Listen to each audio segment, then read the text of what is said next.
গুরু পূর্ণিমা হলো একটি ঐতিহ্য যা সমস্ত আধ্যাত্মিক এবং একাডেমিক গুরুদের জন্য উৎসর্গিত, যারা কর্মযোগের উপর ভিত্তি করে বিকশিত এবং আলোকিত মানুষ তৈরির মাধ্যম হিসেবে জ্ঞানদান করে।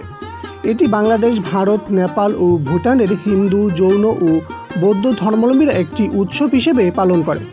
এই উৎসব ঐতিহ্যগতভাবে একজনের নির্বাচিত আধ্যাত্মিক শিক্ষক বা নেতাকে সম্মান করার জন্য পালন করা হয়। এটি হিন্দু পঞ্জিকার আষাঢ় মাসের পূর্ণিমা তিথিতে পালন করা হয়। 2025 সালের আষাঢ় মাসের পূর্ণিমা বা গুরু পূর্ণিমা 10ই জুলাই শুরু হবে এবং 11ই জুলাই শেষ হবে। এই দিন ভক্তরা পবিত্র গঙ্গার জলে স্নান করবেন এবং দান করে থাকবেন।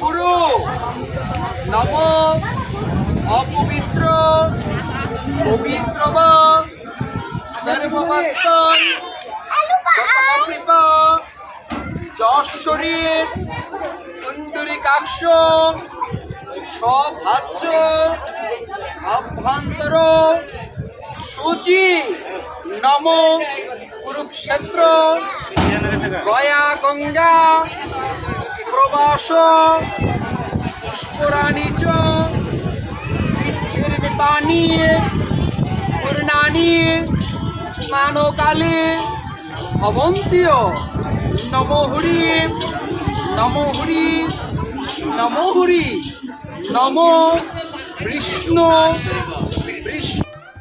পরমেশ্বর শিবের দক্ষিণামূর্তি রূপকে গুরুমূর্তি বলা হয়।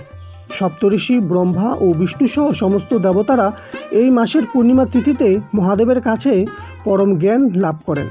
শিবকে আদিগুরু বলা হয়, তাই এটি গুরু পূর্ণিমা নামে বিখ্যাত। আবার এটি ব্যাস পূর্ণিমা নামেও অত্যন্ত সুপরিচিত, কারণ এটি ঋষি বেদব্যাসের জন্মদিন চিহ্নিত করে, যিনি মহাভারত রচনা করেছিলেন এবং বেদ সংকলন করেছিলেন।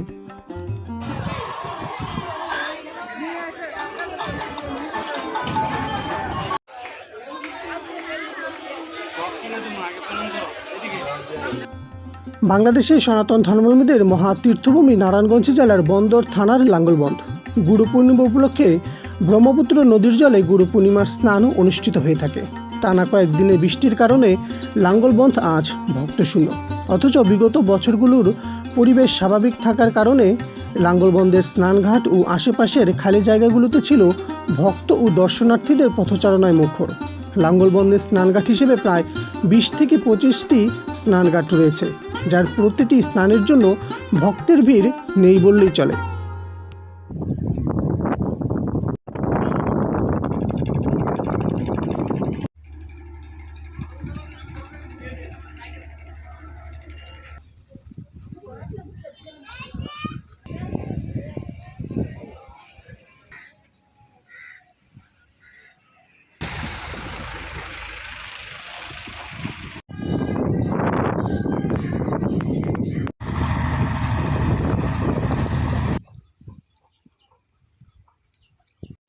লাঙ্গলবন্ধের স্নানঘাটগুলো ভক্তদের নিঃস্বার্থ দান এবং সরকারের বিভিন্ন দান অনুদানে নির্মাণ করা হয়েছে। লাঙ্গলবন্ধে প্রায় 8 থেকে 10টি হিন্দু মন্দির রয়েছে, যার প্রতিটির সামনে একটি করে শান বাঁধানো স্নানঘাট রয়েছে। তাছাড়া ওই এলাকার মানুষের নিত্যদিনের স্নানের জন্য আরও 8 থেকে 10টি স্নানঘাট রয়েছে, যার মধ্যে কয়েকটির অবস্থা বেহাল। শুধুমাত্র হিন্দু পুণ্য স্নান উপলক্ষে ঘাটগুলোকে ক্ষণস্থায়ীভাবে মেরামত করা হয় এবং অন্যান্য স্নানঘাটগুলো মানুষের নিত্যদিনের স্নানের জন্য কিছুটা পরিষ্কার পরিচ্ছন্ন রয়েছে।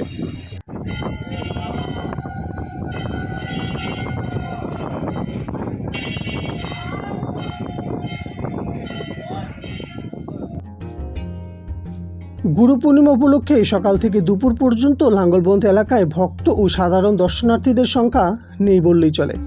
আকাশের অবস্থা বিকালের পর কিছুটা স্বাভাবিক থাকার কারণে ভক্তের সংখ্যা কিছুটা দেখা মিলেছে, যা বিগত বছরগুলোর চাইতে অনেকাংশেই কম।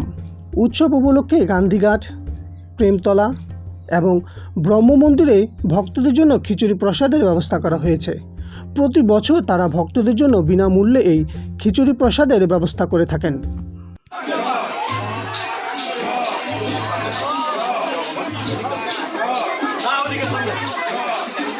Yeah.